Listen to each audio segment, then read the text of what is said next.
तशरीफ रखिए। अस्सलाम वालेकुम रहमतुल्लाह।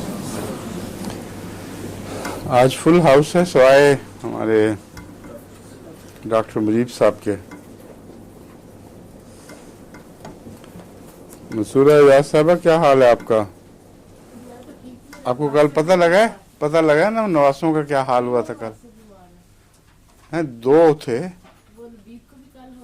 अच्छा, मुझे तो रीना का फोन आया था कि वो बाहर सर्दी में बैठे हैं ना बेचारे बच्चे। मुझे यही डर था कि इतनी सर्दी में बच्चों को पूरी तरह लिबास भी सही नहीं था, बिठाना ठीक नहीं है। पता नहीं लजना को क्यों नहीं ख्याल है, उनको अंदर भेजना चाहिए था किसी कमरे हॉल वगैरह में। और वो बहुत बच्चे बीमार हुए हैं।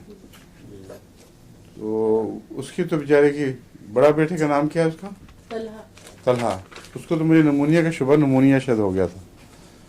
वैसे वो काफ़ी होशियार लड़की है आपकी, काफ़ी सीख गई होम्योपैथी। वो बगैर आए किस तरह सीख लिया उसने? बस वो कभी सुन लेती है ना तो वो वेल डन। उसने जो शुरू की दवाएं दी थी बिल्कुल सही चॉइस किया है, लेकिन एक चीज़ उसको पता नहीं थी कि ऐसी सूरत में ब्रायोनिया ज़रूरी है, क्योंकि वो सर्दी जो एक दिन लगे और दूसरे दिन बुखार में तब्दील हो, वो ये पेस ब्रायोनिया की है। टिपिकल मौसम भी ब्रायोनिया का है। छोटे को ही ब्रायोनिया दी थी रात को। मैंने कल का हदायत की थी ब्रायोनिया और फास्फोरस बारी बारी दें, तो फिर दोबारा पूछा था तो पता लगा कि अब बहुत बेहतर है। वो जो है ना, उनकी सास भी आई हुई थी, उनके अब्बा भी, कुरैशी साहबान। लेकिन अब दूसरे जर्मनी वाले को है अब। अच्छा, मैं उसकी बात कर रहा हूँ, जर्मनी वाले की बात कर रही हैं। दोनों की कर रही हूँ। अच्छा, जर्मनी वाले को क्या दिया आपने? मुझे तो पता ही नहीं उसका। वो उसको शाम को हुआ था। अच्छा, उसको ब्रायोनिया भी, उसको सारा कॉम्बिनेशन पहले दिया, फिर? पॉलीम्योर वाला। हाँ, तो ब्रायोनिया भी दिया रात को। फिर? तो अभी उसको थोड़ा कम हुआ था, 104। नहीं, उसको जो उसने फ्रीना ने इलाज किया वो ज्यादा आपसे बेहतर है, उससे पूछें। दवाइयाँ नहीं थी वो, अब लेके जानी है। हाँ, वही करें। सल्फर और पायरोजेनिक। सल्फर पैरोजेनिक भी दी थी 200, वो तो मैंने बताया था ना उसको। प्लस ब्रायोनिया फास्फोरस 30 में ऑल्टरनेटली, समझिए। और गले भी खराब होंगे इसमें, हो सकता है वो इन्फेक्शन साथ ही हो जाती है थ्रोट की। उसके लिए एक फेरम कैल्केरिया काली और सिलिशिया 6x में। काली म्योर भी है। हाँ, काली में और ठीक है। वो शरारती सब की बात कर रही हैं, जो शरारती आपका नवासा है, बिल्कुल पड़ा हुआ है। और बेचारा इससे काफी फायदा हो रहा है होम्योपैथी के लोगों को। इमीडिएटली इस किस्म की दवाएं जहन में आ जाती हैं, इस्तेमाल हो रही हैं, एंटीबायोटिक से निजात मिल गई है। ये सबसे बड़ा फायदा ये है। आज क्या पढ़ाना है? नेटम का।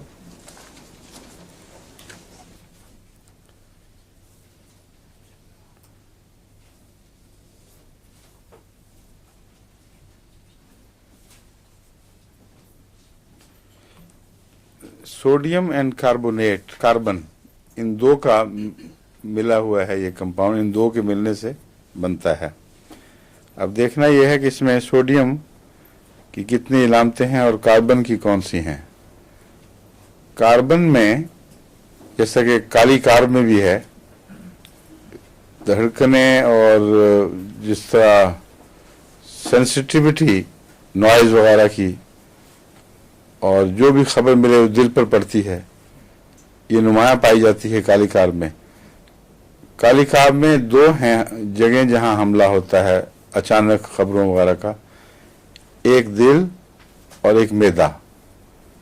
ये काली कार्ब की खास इलामत है। ये दोनों में से किसी एक सेंटर पे अचानक परेशानी वगैरह के नतीजे में हमला हो जाता है, यानी महसूस होता है कि दिल बैठ रहा है या जिगर बैठ गया है। नेट्रम कार्ब की इलामत यह है कि हल्के शोर से भी, जब मरीज सेंसिटिव हालत में हो, बीमारी की हालत में हो, तो हल्के से शोर से भी सारे जिस्म पे जलजला सा तारी हो जाता है। काली कार्ब की इलामत अंदरूनी कैफियत है। नेट्रम कार्ब बदनी कैफियत में तब्दील हो जाता है। वाकयातन जिस्म पे कपकपी आ जाती है लोगों के, ऐसे लोगों के। झुरझुरी तारी हो जाती है, यहां तक कि कागज की सरसराहट से भी बाज दफा पल्पिटेशन शुरू हो जाती है। तो जो नेट्रम काप का मरीज है वो इस तरह पहचाना भी जाता है, और उसके मुतलिक ये ज़रूरी है कि ये ख्याल रखा जाए कि किसी किस्म की सरसराहट वगैरह का या ऊंचा शोर बिल्कुल ना हो। लेकिन एक फ़र्क है कि जो शोर जारी है ऊंचा हो बेशक, उससे नुकसान नहीं महसूस होता। शोर के उसकी फ्रीक्वेंसी में तब्दीली या उसके लेवल में तब्दीली वो है जो महसूस होती है ज़्यादा। मसलन रेलवे के साथ ही घर है हर वक्त, या हवाई जहाज के साथ अड्डे के पास घर है, वो आवाज़ें आती रहती हैं ना, वो मुराद नहीं है कि उससे ज़रूर ये इसी तरह के यानी इसी तरह ट्रेपिडेशन या इन कैफियत में मुब्तला हो जाएगा। मुराद ये है कि अचानक ठाक की आवाज़ आए जिससे बच्चों को डराते हैं, या और सरसराहट की कागज की हिलने की आवाज़ आनी शुरू हो जाए, या इस किस्म की और चीज़ें हों जो नॉइज़ के लेवल में तब्दीली पैदा करती हैं, वो नेट्रम कार्प पेशेंट के लिए बहुत मुज़िर हैं। इसलिए अगर ऐसे मरीज को ठा करके डराओगे तो हो सकता है हार्ट ही फेल हो जाए, और बाज़ दफ़ा हो जाता है। इसलिए एहतियात करनी चाहिए। रोज़मर्रा अपने घर वालों में जिनके मुतालिक पता है कि वो इन चीज़ों को बर्दाश्त कर लेते हैं, इस किस्म का खेल कोई हर्ज नहीं, मगर अजनबी बच्चों में या दूसरों में हरगिज़ नहीं डराना चाहिए शोर से, क्योंकि जैसा कि बयान किया है वो बाज़ दफ़ा वाक़ियतन दिल का दौरा पड़ जाता है। नेट्रम कार्प का भी याद रखें, इस पहलू से नुमाया है।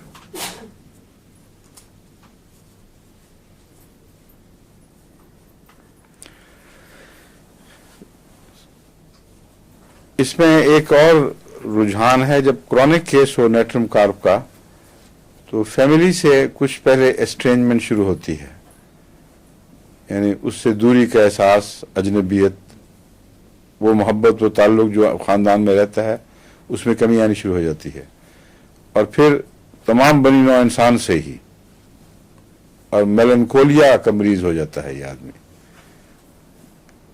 यानी हर एक से घबराहट, नफरत या खौफ, और खौफ इतना नहीं होता जितना बेताल्लुकी, बेजारी, बेताल्लुकी, और खौफ की बजाय इरिटेबिलिटी होती है साथ, बस जल्दी इरिटेट हो जाता है आदमी उनसे।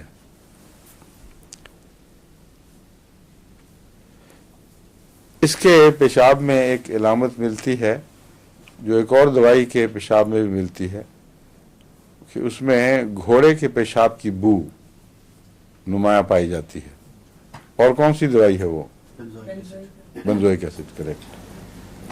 बेंजोइक एसिड में भी उसकी खास पहचान है, और वो घोड़े की पेशाब की बू ऐसी है जो यहाँ तो पता नहीं, लेकिन हमारे मुल्क में जहाँ टांगा चलता है वहाँ आम है, लोग अच्छी तरह वाकिफ हैं उससे। और किसी पेशाब में वो बू नहीं होती जो घोड़े की होती है, वो गालिबन फॉस्फेट्स की कंपाउंड्स बाद में प्रेजेंट होते हैं, उसकी वजह से पैदा होती है। लेकिन नेट्रम कार्ब में और बेंजोइक एसिड में ये अलामत नुमाया पाई जाती है। नाइट्रिक एसिड में भी है? अच्छा, नोट कर लें, देख भी लें। घोड़े वाली बू नहीं है वैसे, तेज बू है। तेज बू तो है ही नाइट्रिक एसिड में। घोड़े वाली चेक भी मैंने कहा, नोट करने से पहले चेक भी कर लें, फिर देख लेंगे, कल बात कर लेंगे, ठीक है।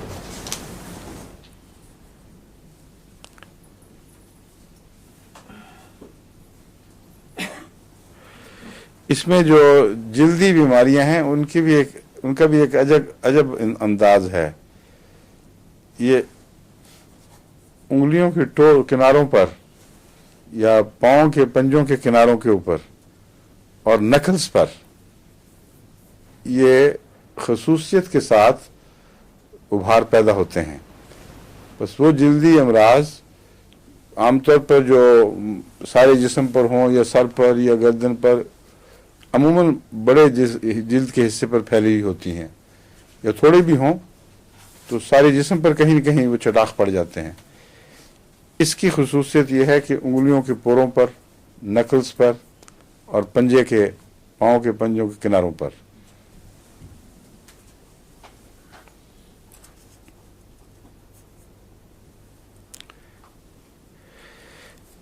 जो जिस्म के दूसरे हिस्सों पर इसके एरप्शंस, या क्या कहते हैं उसको, रसाव कहते हैं एरप्शन को, या कुछ और कहते हैं? नहीं, रसाव तो पीप बनने को कहते हैं। जो भी जल्दी अमराज पानी वाली, बाज़ दफ़ा खुश्क भी, जिस्म पर जगह जगह उभरती हैं। अव्वल तो मैंने बयान किया ना कि ये इसकी खसूसियत है कि उंगलियों के किनारे वगैरह पर ज़ाहिर होती है, उसमें भी पैचेस में ज़ाहिर होती है और इकट्ठी फैली हुई नहीं मिलती। जिस तरह रिंग वर्म्स होते हैं ना छोटे छोटे, उस तरह ये इसकी जल्दी अमराज पैचेस में, टुकड़ों टुकड़ों में, अमूमन निस्बतन गोल शक्ल में नमूदार होती हैं।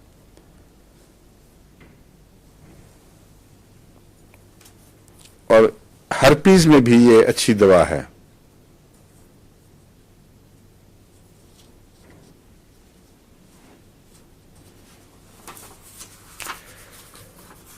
हर्पीज की मुख्तलिफ किस्में जो हैं उनमें सब में नेट्रिमोर का अच्छा असर है, अगर अमूमी इलामतें जो है नेट्रिमोर की मरीज में पाई जाती हों।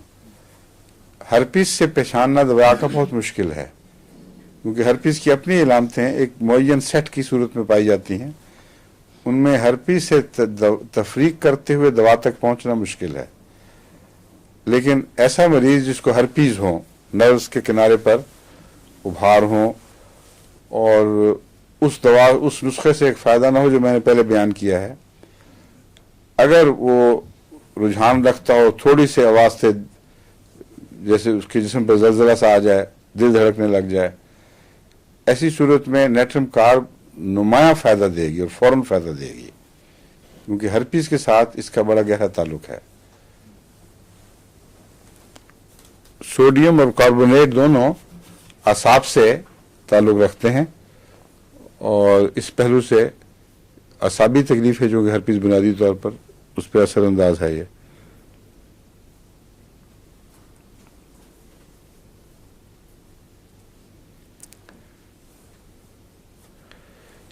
एक चीज में ये दवा बहुत मशहूर है जो हर पाकिस्तान की होम्योपैथ को गालबन याद होगा कि एक बीमारी में फौरन दिमाग में आती है। क्या चीज है वो? गले में नज़ला गिरता है। बिल्कुल ठीक, लेकिन क्यों गिरता है? माशाल्लाह ये हर दफा नंबर ले जाती है लड़की आप सबके ऊपर है। हाँ, सन स्ट्रोक के दायमी बाकी रहने वाले बुरे असरात, और जो नज़ला नाक में पीछे गिरता है वो सन स्ट्रोक या हीट स्ट्रोक के बाद पैदा होता है और फिर मुस्तकिल एक बीमारी बन के चिमट जाता है। उसमें नेट्रम कार्ब अच्छी है। और अमूमन जो होम्योपैथ्स को याद होता है नेट्रम कार्ब के मुतालिक ये है कि हीट स्ट्रोक के बद असरात जो बाकी रहने वाले हैं उनमें एक ये भी है, और सर दर्द के हमले, बार बार गर्मी की बर्दाश्त की कमी वगैरह वगैरह, इन सब में नेट्रम कार्ब अच्छा असर दिखाती है। इसका जैसा कि उंगलियों के पोरों से ताल्लुक है, एक और उज़्व बदन से ख़ास ताल्लुक है और एक ख़ास मुकाम पर इसकी तकलीफ ज़ाहिर होती है। वो कौन सा है? चेहरे पर है वो।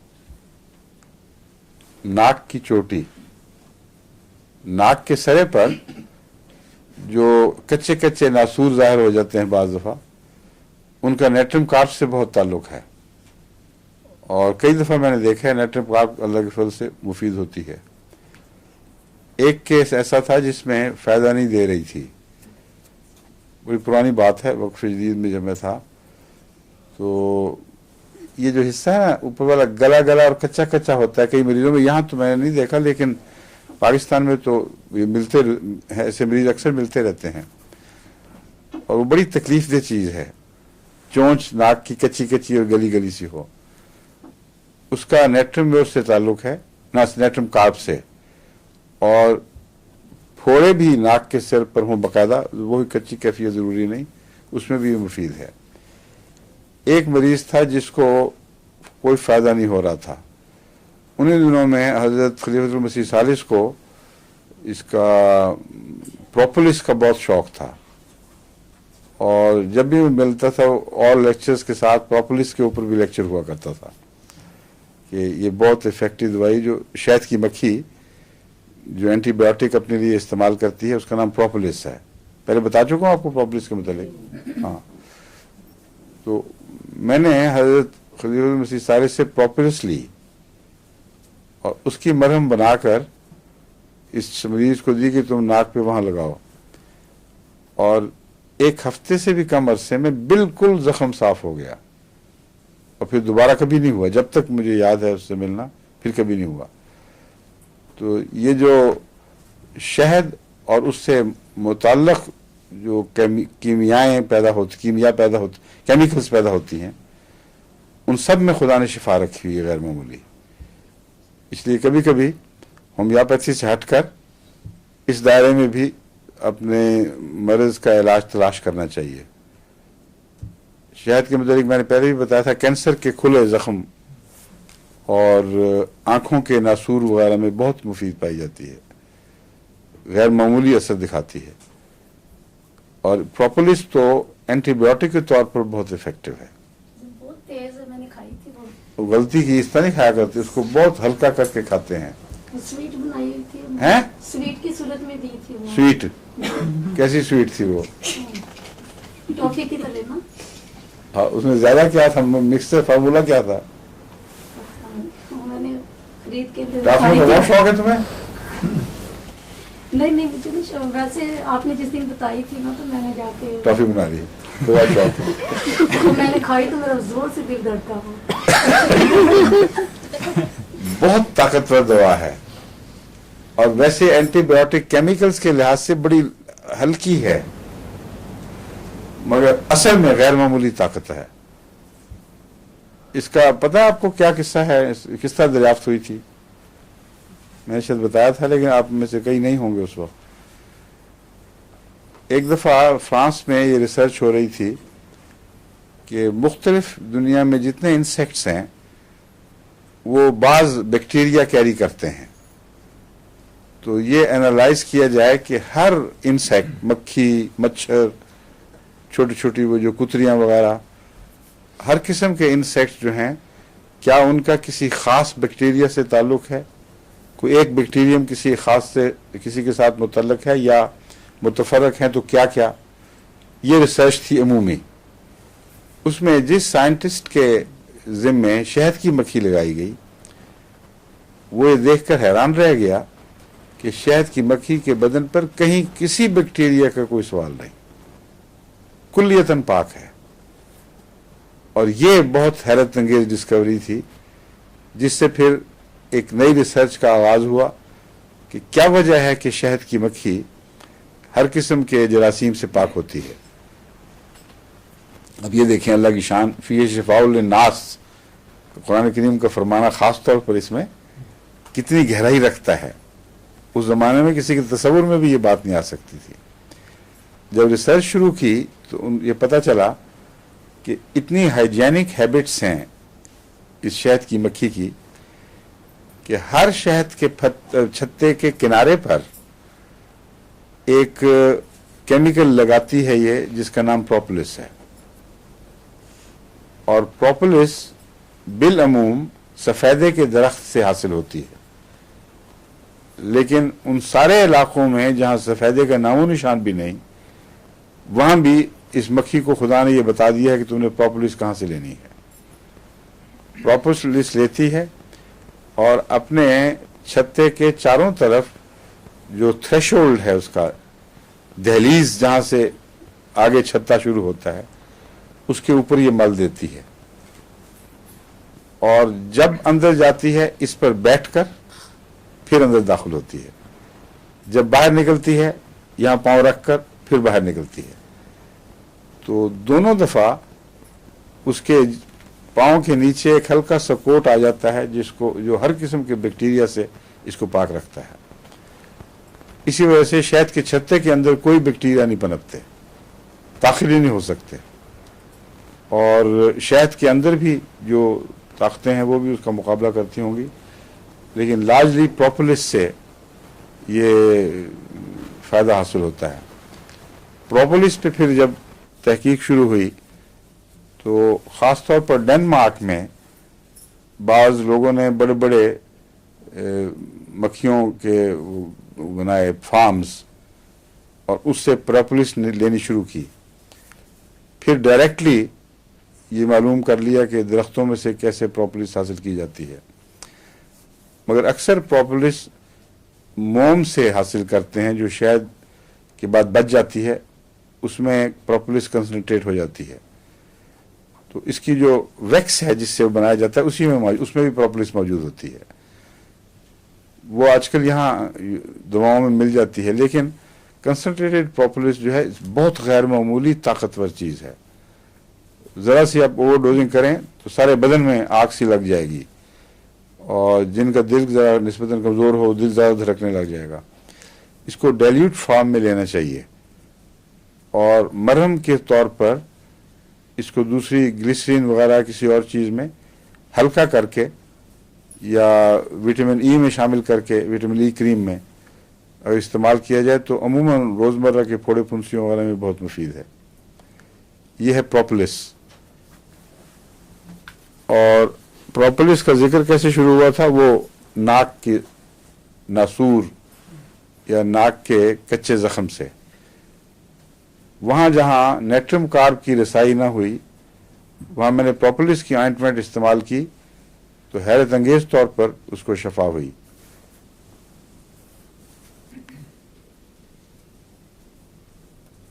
सर्दियों और सर्दी लगने से नेट्रम कार्ब की तकलीफें बढ़ती हैं, जो अपोजिट है हीट स्ट्रोक का बज़ाहिर, लेकिन क्रॉनिक इफेक्ट्स हैं हीट स्ट्रोक के इसके अंदर।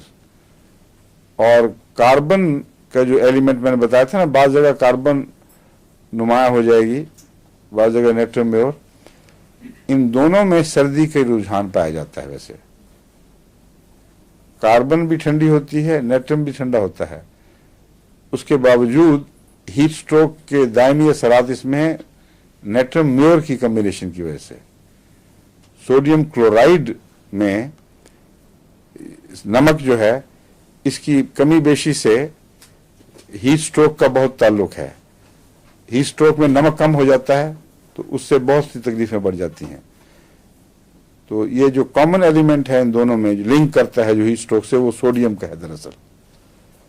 वो और कार्बन मिलकर जो मरीज पैदा करते हैं वो दायमी धीमे असरात जो गर्मी लगने के हैं उनके खिलाफ मौसर काम करते हैं। मगर मिजाज में ये ठंडी है, इसमें गर्मी नहीं पाई जाती, और सर्दियों में ज़्यादा हमले होते हैं इससे ताल्लुक़ रखने वाली अमराज के। नाक का मैंने बताया था, इसमें बैरूनी नाक ही की सतह नहीं बल्कि अंदर नाक के अंदर भी अल्सरेशंस वगैरह का रुझान पाया जाता है। और फीटेड डिस्चार्जेस, सख्त बदबूदार नज़ला जो दायमी हो जाए, इसलिए सिर्फ नज़ला जो पीछे गिरता है उसकी बहस नहीं है। नाक में जो कुछ भी डिस्चार्जेस पैदा हो रहे होते हैं जो पीछे भी गिरते हैं, बाद दफ़ा नहीं भी पीछे गिरते हैं मगर मुस्तकिल नाक के अंदर रहते हैं, उनमें दो बातें, एक तो करोट करने की सलाहियत, वो छोटे छोटे ज़ख्म नासूर पैदा कर देते हैं, और जो दायमी नज़ला है वो भी खराश पैदा करता है गले में हर वक्त। दूसरे जो गाढ़ा होता है नज़ला जो नाक के अंदर रहे, वो सख्त बदबूदार है। और अजीब बात यह है कि नेट्रम म्योर ना सोडियम का नेट्रम कार्ब बाज़ दफ़ा बदबू की क्या कहते हैं कोई क़ुव्वत शामा ही ख़त्म कर देती है। इसलिए ऐसा मरीज़ जिसकी क़ुव्वत शामा मुतासर हो उसमें नेट्रम कार्ब मुफीद है, लेकिन ये मुझे नहीं पता कि उसकी अपनी बदबू की सेंस अपने लिए मौजूद रहती है कि नहीं।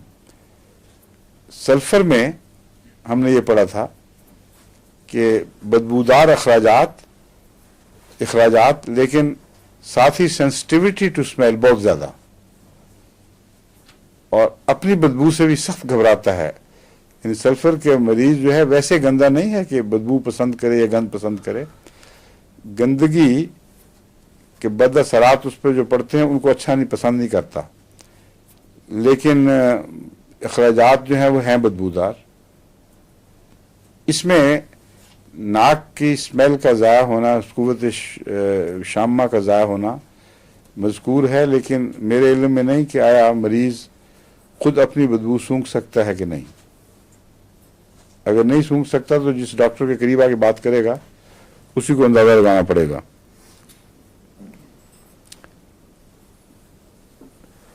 आमतौर पर चेहरा इसका पेल ड्रॉन आउट चेहरा होता है नेट्रम कार्ब का, और आंखों के गिर्द हल्के भी पड़े होते हैं।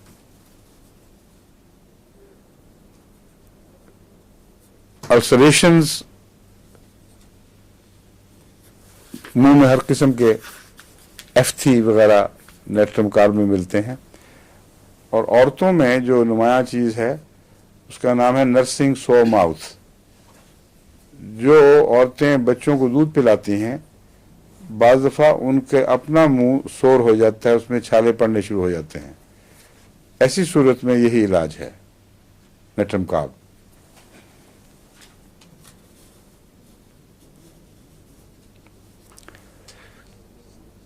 हर दवा की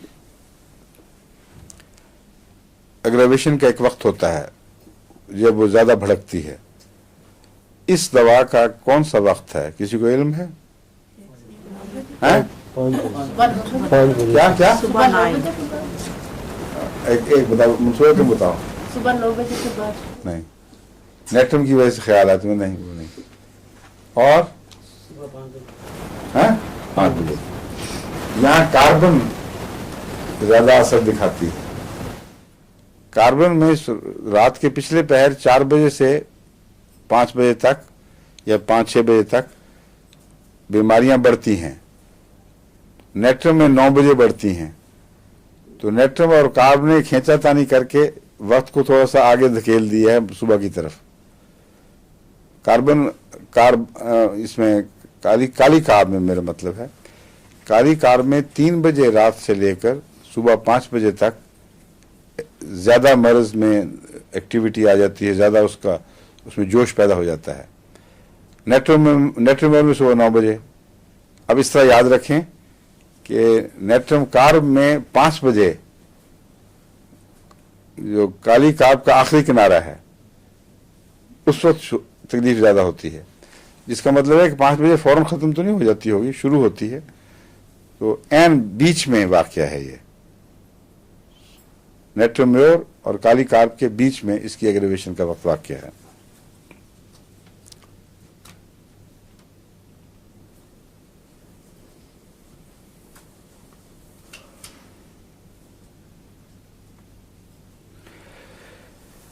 औरतों में अमूमन स्टेरिलिटी के केसेस बहुत सामने आते रहते हैं, और उन पर मैं कर रहा हूँ मुख्तलिफ दवाओं के तजर्बे। बाज़ दफ़ा अल्लाह के फज़ल से कामयाबी होती है, बाज़ दफ़ा लटक जाते हैं।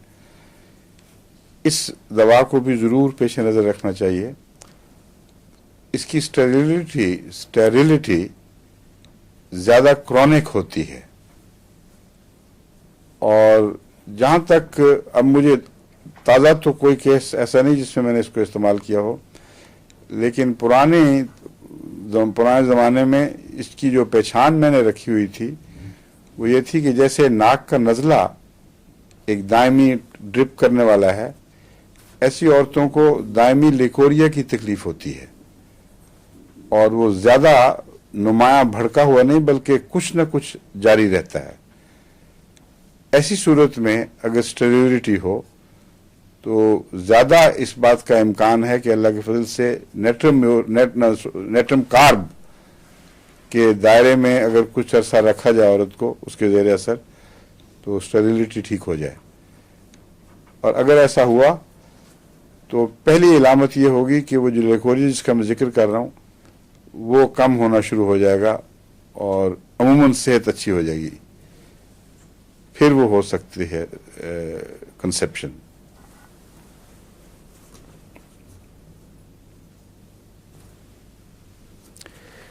ये जो बातें हैं ये मटीरियल मेडिकल में नहीं मिलती, ये तजर्बे से आती हैं। बाज़ दफ़ा मटीरियल मेडिकल में सिर्फ ये लिखा होगा कि कोल्ड और सर्दी से तकलीफ़ें जिसकी बढ़ जाएं वो औरत नेट्रम कार्ब खाएगी तो ठीक हो जाएगी। ये दुरुस्त नहीं है। बेशुमार दवाएं हैं जिनमें ये अलामतें कॉमन हैं और स्टेरिलिटी की अलग अलग दवा हर एक मुख्तलिफ मरीज़ों के लिए हो सकती है। इसमें जो मैंने ख़ास अलामत बताई है, ठंडा मरीज, दायमी बांझपन और हल्का सा हमेशा से जारी रहने वाला इखराज जो जिसको लेकोरिया कहा जाता है, ये जब इकट्ठी हो जाएं तो फिर खुदा ताला के फजल से ये दवा बांझपन को दूर करने के लिए बहुत ही मौसर दवा है।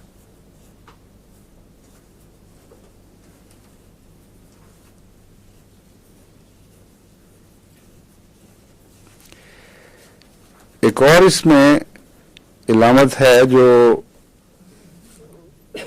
बड़ी नुमाया है। स्टेरिलिटी ऐसी मरीजा की एक ख़ास और इलामत भी अपने साथ रखती है। वो जब लिखा जाएगा तो आ जाएगी सामने, इसलिए यहाँ पढ़ने की ज़रूरत नहीं।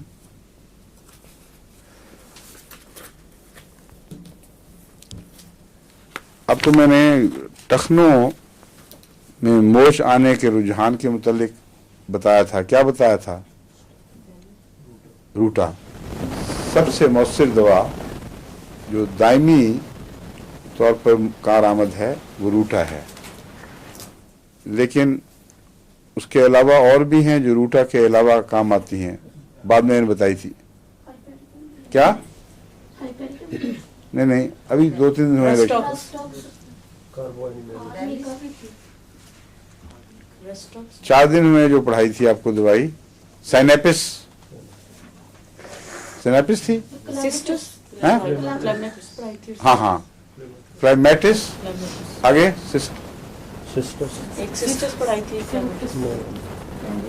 इन दोनों मुझे अब याद नहीं, वरना मैं खुद बता देता आपको। 2-3 दिन हुए हैं जो लेक्चर्स दिए थे, उनमें एक ऐसी दवा थी जिसका जो रूटा से भी आगे जाकर असर रखती है। इसमें प्लम्बम नहीं थी, या क्लाइमेटिस थी या और ऐसी साइनेपिस पढ़ाई थी आपको? फिर क्लाइमेटिस पढ़ाई थी ना? हाँ, क्लाइमेटिस ही है गालबन, उसको चेक कर लेना आप। मुझे याद ये पड़ता है कि क्लाइमेटिस भी ये टखनों वगैरह की पुरानी तकलीफों में मुफीद है। कार्बोहाइड्रेट की और टाइप की हैं। यहाँ ये मैं कह रहा हूँ कि टखने डिसलोकेट हो जाते हों बार बार और दायमी असर हो पुरानी डिसलोकेशन का। अव्वल तो फौरी तौर पर अगर मोच आए, जिसको मोच कहते हैं ना, मोच आए तो आर्निका की ऊंची ताकत बेलाडोना के साथ मिलाकर 200 या 1000, इसमें कोई हर्ज नहीं इस मिक्स करने का। इसमें वो फौरी तौर पर फ़ायदेमंद होती है और बाकी मर्ज़ का हिस्सा बाकी नहीं रहता, बाद में मर्ज़ का कोई हिस्सा बाकी नहीं रहता। लेकिन ये जो ख्याल आया, अगर देर में आया, पहले बहुत हद तक ऐसा वाक़या हो चुका हो, तो वो जो लिंगरिंग बाकी रहने वाली तकलीफ़ें हैं उनमें आर्निका और बेलाडोना असर नहीं दिखाते। उससे अगला कदम है रूटा का। रूटा अक्सर टेक ओवर कर लेती है और रस्टॉक्स भी बाज़ दफ़ा मुफीद होती है, लेकिन असल रूटा है। और रूटा अगर असर अपना छोड़ दे तो फिर ये दवा जो मैं कह रहा था मेरे जहन में आ रही है, नाम उसका कतन याद नहीं, लेकिन गालिबन सिस्टस या क्लाइमेटिस था, है क्लाइमेटिस था। और एक ये दवा है नेट्रम कार्ब। नेट्रम कार्ब में मुस्तकिल टखनों की कमजोरी का रुझान पाया जाता है। उसको बिल्ड करने के लिए नेट्रम कार्ब बहुत इफेक्टिव है। यानी बाद लोगों को आमतौर पर टखने ऊपर नीचे पाँव रपट जाते हैं ना, पाँव जिस तरह, टखनों में जरूर कुछ कमजोरी होती है उनकी। ये दायमी कमजोरी जो कॉन्स्टिट्यूशनल हो, ना कि किसी इंजरी की वजह से, इसका इलाज नेट्रम काब है।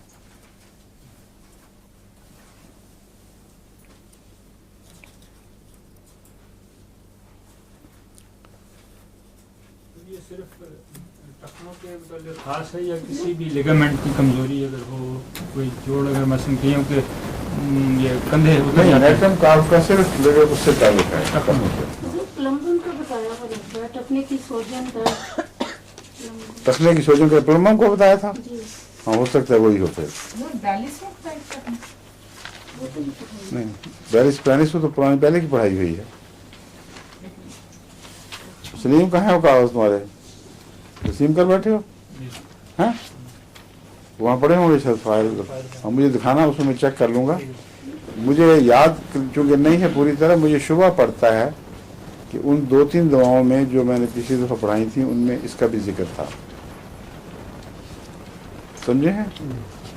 एक ग्रुप दवाओं का बताया था कि रस्टॉक से मिलती जुलती इलामतें हैं, मगर ये सारी रस्टॉक से ज्यादा गहरी हैं, और जहां रस्टॉक्स का असर खत्म हो जाता है वहां ये ले चलती हैं उसको आगे।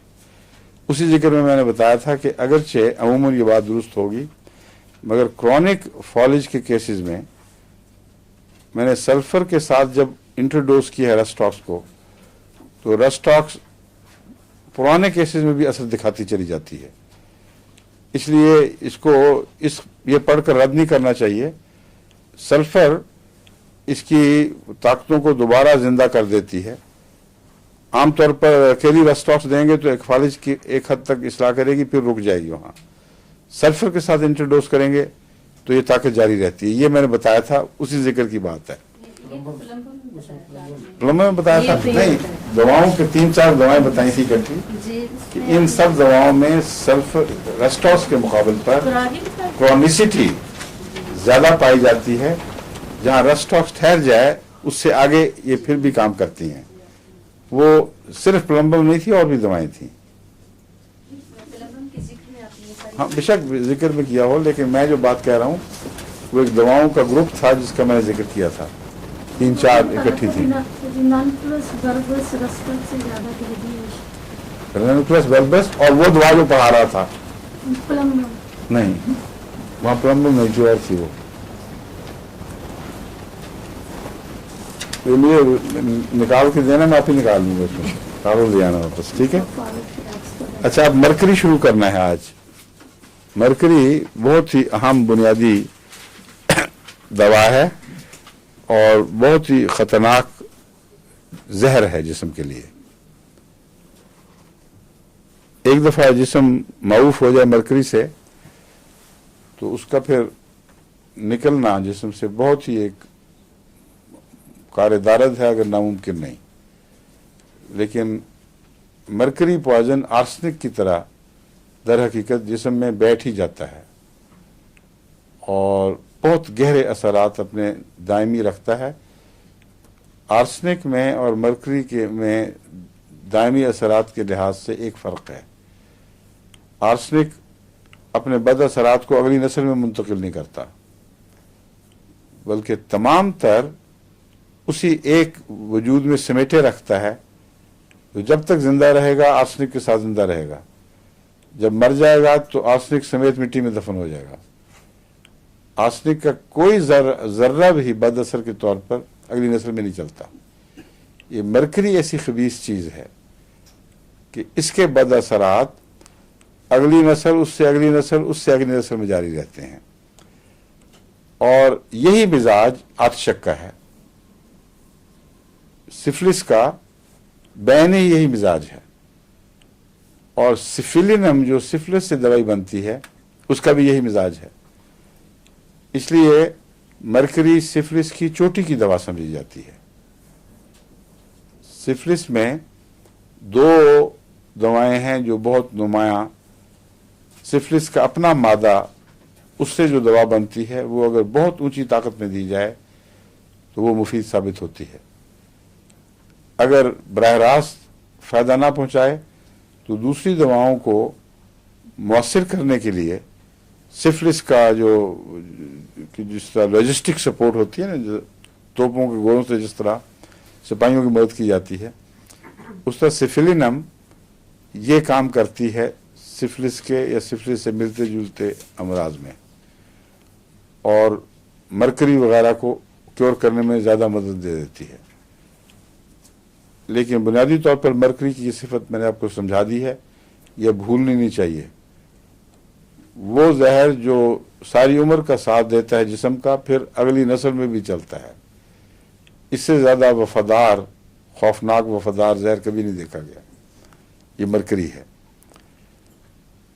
और असर इसका हड्डियों तक चलता है और असाबी खुलियों पर भी पड़ता है। इसलिए तमाम जहरों में मनफी असर की गहराई के लिहाज से ये सबसे ख़तरनाक है, क्योंकि ये खून पे भी असर करता है, टिश्यूज के ऊपर भी असर करता है, जिल्द पर भी असर करता है और म्यूकस मेम्ब्रेन्स पर भी असर करता है, और फिर हड्डियों में उतर जाता है, जिगर वगैरह को खा जाता है, हड्डियों में उतर जाता है, और अगर फिर कोई कमी रह गई हो तो दिमाग पे हमला करता है। और दिमागी मरीज जो सिफिलिस के हों, जिनकी मिजाज सल्फ इससे भी मिलता है मरकरी से, वो इल्ला माशाअल्लाह ठीक नहीं हो सकते, क्योंकि ये आखिरी शक्ल है इसकी। अगर हड्डियों का इलाज करेंगे डॉक्टर, तो आमतौर पर पहले बदकिस्मती से मरकरी ही को सिफिलिस के इलाज के तौर पर इस्तेमाल किया जाता था, क्योंकि मरकरी में मिलती जुलती इलामतें पाई जाती थीं। लेकिन ये नहीं एलोपैथिक ने नोट किया कि मरकरी हैवी मटीरियल डोजेज जिनको हम कहते हैं, ज़्यादा मकदार में खुद सिफिलिस की इलामतें पैदा करता है, और जो क्यूरेटिव था वो मरकरी के सॉल्ट इसलिए असर दिखाते थे, यानी क्यूरेटिव से मुराद है शफा की ताकत रखता था, कि उसमें इससे मिलती जुलती इलामतें पाई जाती हैं। थोड़ा दें तो फ़ायदा देता था, अगर ओवरडोजिंग कर दें तो वही इलामतें गहराई के साथ अंदर धकेल देता था। बराह रास्त मरकरी से क्योर के नतीजे में फ़ायदे से नुकसान बहुत ज़्यादा हुए। नतीजतन ज़ाहरी इलामतें मिटी और अंदर उतर गईं, हड्डियों में दाखिल हो गईं, हड्डियों के नासूर बन गए, हड्डियां ठीक हुई तो पागलपन का हमला हो गया। तो सिफिलिस का सफ़र बैरूनी सतह से अंदर तक जारी रहता है और सल्फर के मुकाबले पर बहुत ज़्यादा गहरा असर है। सल्फर का जो दिमाग पे असर है वो आर्जी है। मरकरी नर्व्स के खुलियों को खा जाता है और जगह जगह खला पैदा कर देता है, और नाक की हड्डियां गल जाएंगी, खाली छिछड़ा सा ऊपर रह जाता है दबा हुआ, उंगलियां गलनी शुरू हो जाती हैं, और जो कोढ़ की इलामतें नजर आती हैं वो मरकरी की सिफिलिटिक इलामतों से मिलती जुलती हैं। कोढ़ के मरज में भी यही नजर आते हैं, खा जाते हैं, बाज़ दफ़ा उनकी हड्डियां खाई जाती हैं, उंगलियां हाथ पांव गल जाते हैं, और मगर ये उससे ज़्यादा गहरा है। इसलिए मरकरी को अच्छी तरह पहले इसका मिजाज समझ लेना चाहिए, ताकि मरकरी के मिजाज का कोई मरीज आए तो उसकी हर मरज में मरकरी काम आएगा। फिर इसकी आम इलामतें जो अमूमन होम्योपैथ में ज़बान ज़दाम हैं, वो मुंह से राल का बहना, पसीने ज़्यादा आना, और गले की खराबी और मुंह से बदबू, ये हैं जो इसकी मारूफ इलामतें आमतौर पर होम्योपैथ में आम हैं कि इससे पहचाना जाता है। लेकिन सबसे अहम इलामत इसकी एक ख़ास बदबू है जिसकी और मिसाल नहीं है। मरकरी के अंदर जो अगर गला भी ख़राब हो या और इस किस्म की मरकरी की गहरी बीमारियां हों, तो एक ऐसी ख़तरनाक किस्म की हीक निकलती है जो डॉक्टर जिसको तजर्बा है उसी को पता है कि कितनी बड़ी सज़ा है वो। ऐसे मरीज़ के पास जाकर आप जब उससे पूछ रहे हैं, बच्चों को कई दफ़ा मैंने देखा है, कई दफ़ा बच्चों को बुलाया गया तो मैंने बच्चों को जाकर पूछा करीब से, تو اچانک جب بھباکا نکلا تو اس نے تو ہوش اڑا دیے. بڑی ذلیل قسم کی بو ہے جو ہیک زیادہ کہلانی چاہیے. برسات کے بعد جیسے بعض دفعہ فرش میں ایک بدبو پیدا ہو جاتی ہے, چھچھندر پھر جائے تو ایک بدبو پیدا ہو جاتی ہے, اس کو ہیک کہتے ہیں. یہ ہیک ہے لیکن اس سے ملتی نہیں ہے, ایک اور ہی قسم کی چیز ہے اور تیز ہے اور طبیعت میں خوف پیدا کرتی ہے کہ یہ مریض کو کیا حال ہو گیا ہے.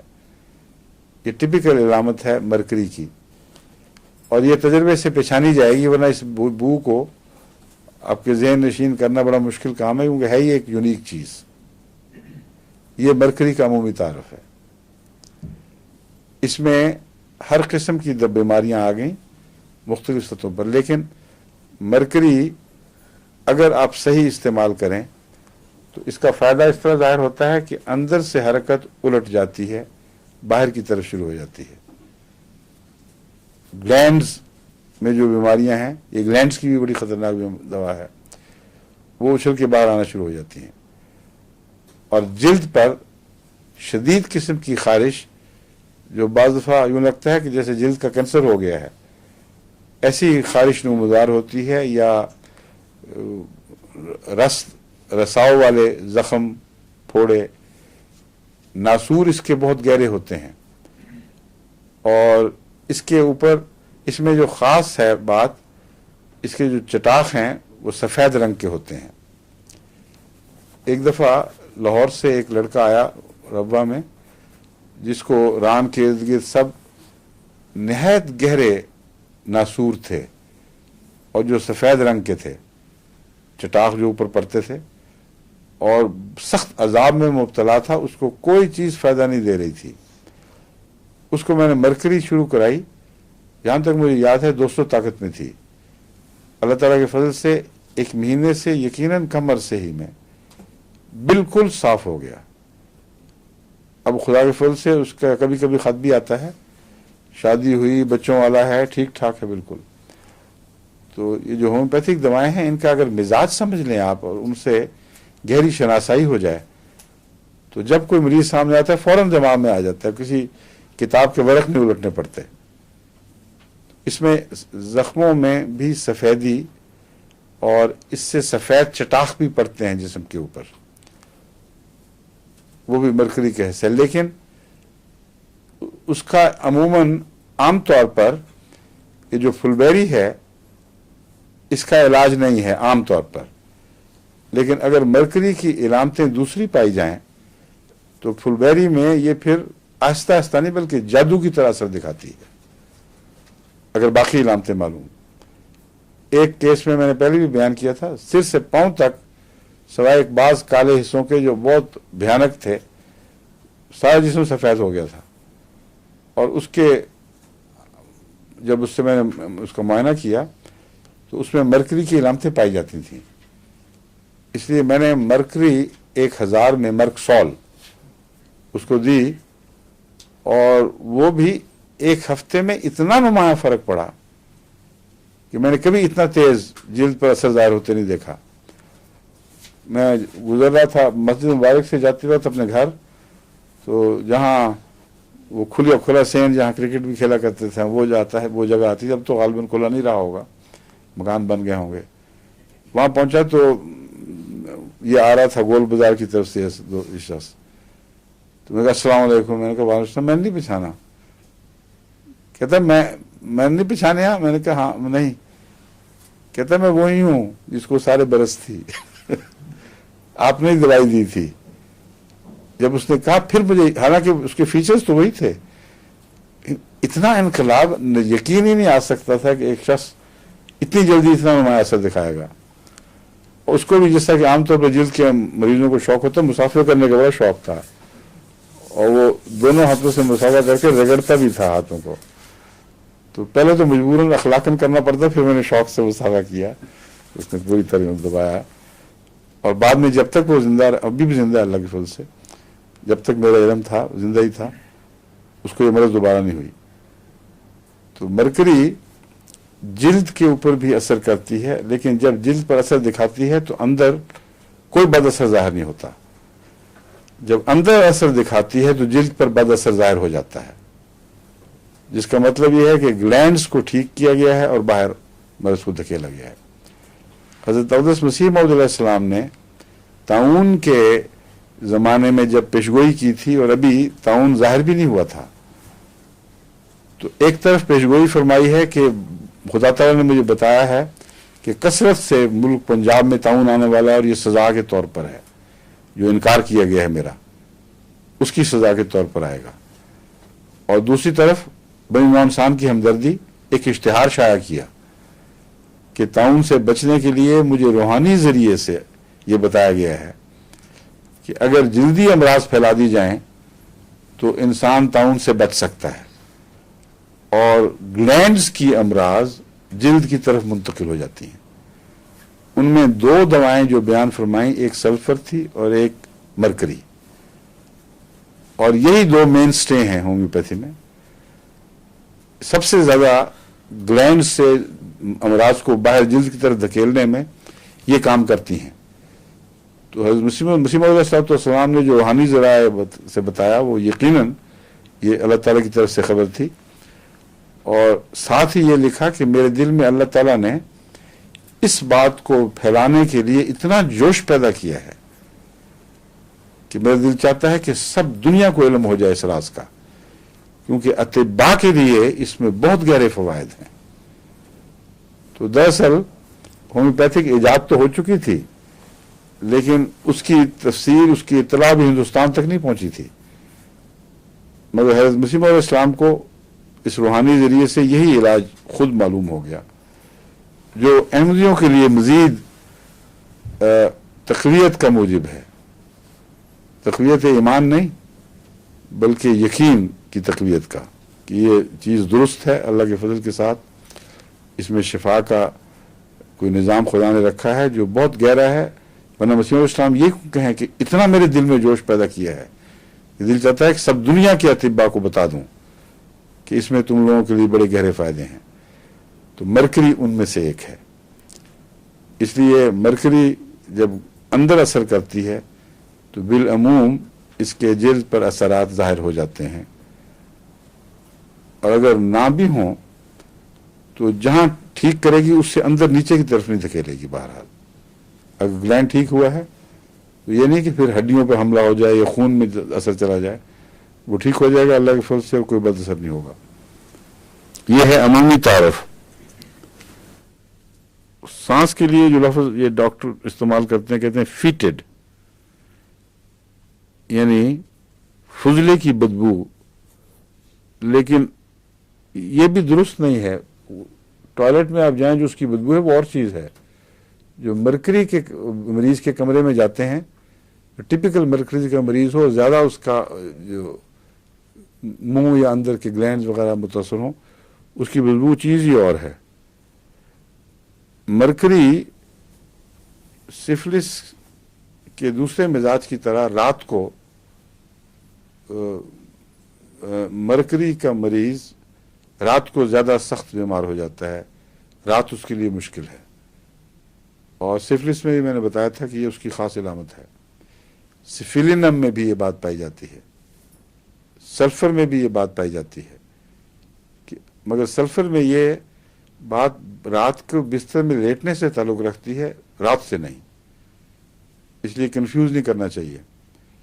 مرکری میں بستر میں داخل ہو یا نہ ہو، رات مصیبت ہے، اور سلفر میں رات کے وقت لیٹ کر بستر کی گرمی مصیبت ہے۔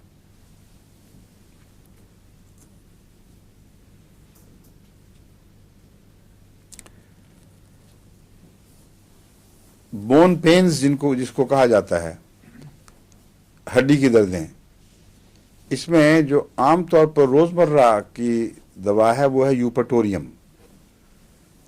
یوپیٹوریم کتری کے کانٹے کا بھی علاج ہے، اور انفلوئنزا میں جو ہڈیوں کی دردیں پیدا ہوتی ہیں ان کو بون پینز کہا جاتا ہے، اس میں مفید ہے۔ لیکن کرونک کیسز جہاں بون پینز از خود ایک مستقل بیماری ہوں، اس میں مرکری مفید ہے، لیکن اس کی پہچان یہ ہے کہ ان ہڈیوں پر جہاں جلد اور ہڈی کے درمیان زیادہ وہ کوئی تہ نہیں ہے.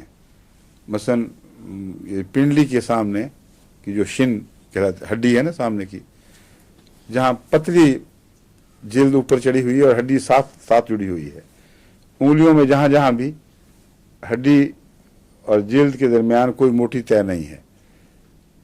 ہر وہ جگہ جہاں ہڈی کا فاصلہ جلد سے کم ہے وہاں دردیں زیادہ ہڈی میں محسوس ہوتی ہیں. وہاں ہڈی میں دردیں نمایاں طور پر محسوس ہوتی ہیں، اور وہ ہڈیاں جو گوشت میں چھپی ہوئی ہیں ان کے اندر کم. اس لیے یہ بون پین دوسری بون پین سے مختلف ہے. یوپیٹوریم میں جیسا کہ میں نے بیان کیا سارا جسم دکھتا ہے، آرنیکا میں بھی سارا جسم دکھتا ہے، مگر وہ ہڈیوں کے دکھنے کے مقابل پر بدن کے مسلز کے دکھنے کا احساس زیادہ نمایاں ہوتا ہے. یوپیٹوریم میں ہڈیوں کے دکھنے کا احساس نمایاں ہوتا ہے، اور مرکری میں خصوصیت سے جلد سے چمٹی ہوئی ہڈیوں میں درد کا احساس نمایاں ہوتا ہے. پسینہ بھی بدبودار ہوتا ہے اس میں.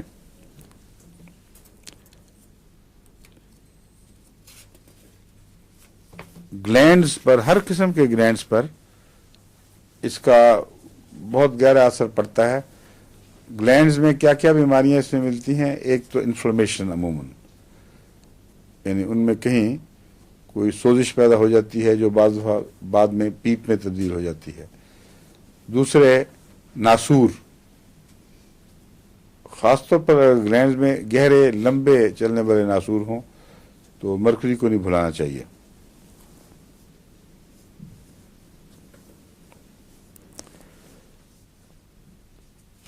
اس میں پس کی فارمیشن کی ٹینڈنسی ہے عام، یعنی پیپ پیدا کرنے کا رجحان بہت ہے. لیکن عجیب بات ہے کہ اس میں جوڑوں کی دردوں میں پیپ کی پیدا کرنے کا رجحان شامل ہے، جو عجیب بات ہے. عام طور پر جوڑوں کی دردوں میں ہر قسم کی دوسری چیزیں ملتی ہیں مگر پیپ کی فارمیشن نہیں ملتی، جس کا مطلب یہ ہے کہ دراصل اس کے جوڑوں کا درد عموماً سفلس کے مزاج کے مشابہ ہے. اس نے ہڈیوں میں کچھ ناسور پیدا کیے ہیں، کچھ سوزش پیدا کی ہے جو آگے پھر پیپ بھی بنانے لگ گئی ہے. تو بعض دفعہ ایسے مریض مجھے ملتے ہیں تو بتاتے ہیں کہ ڈاکٹر پچکاری کے ذریعے پیپ نکالتا ہے اور پھر کچھ دیر کے لیے ریلیف محسوس ہوتا ہے. ایسا کیس اگر آپ کے سامنے آئے تو مرکری غالباً اس کا علاج ہے اللہ کے فضل کے ساتھ، اور مرکری مختلف پوٹینسیوں میں استعمال کرنی چاہیے. 30، 200، 1000 تک مفید ہے. لیکن ایسے کیسز میں جہاں سپوریشن ہو وہاں میں اپنے طور پر یہ احتیاط کیا کرتا ہوں کہ 30 سے شروع کر کے پھر 200 پھر 1000.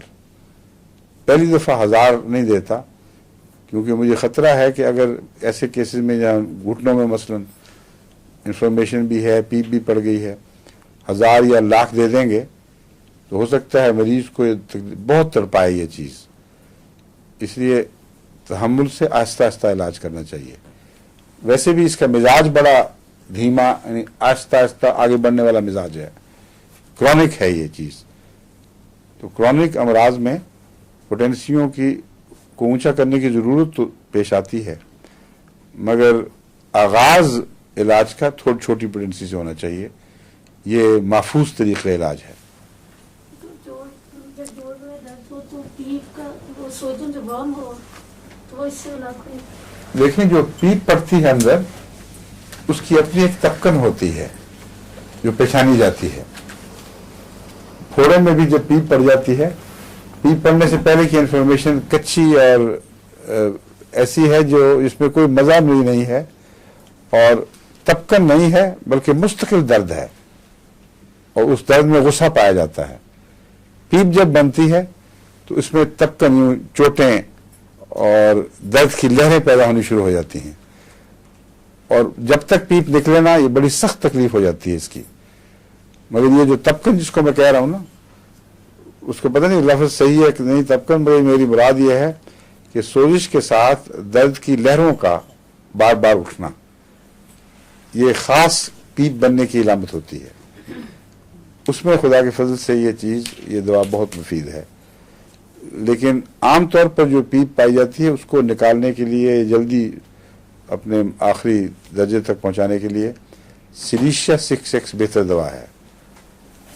लेकिन जोड़ों में ख़ास तौर पर घुटनों में या यहाँ घुटनों में या घुनी में या टखनों वगैरह में अगर ये जोड़ की दर्द और पीप नज़र आए तो मरकरी से शुरू करें, ठीक है। और बाकी कल मुझे लुकमान अपनी शक्ल दिखा गया है कि वक्त ख़त्म हो गया। ख़त्म हो गया क्यों जी लुकमान? ख़त्म हो गया कि नहीं? अच्छा, सही। अस्सलाम वालेकुम, खुदा हाफ़िज़।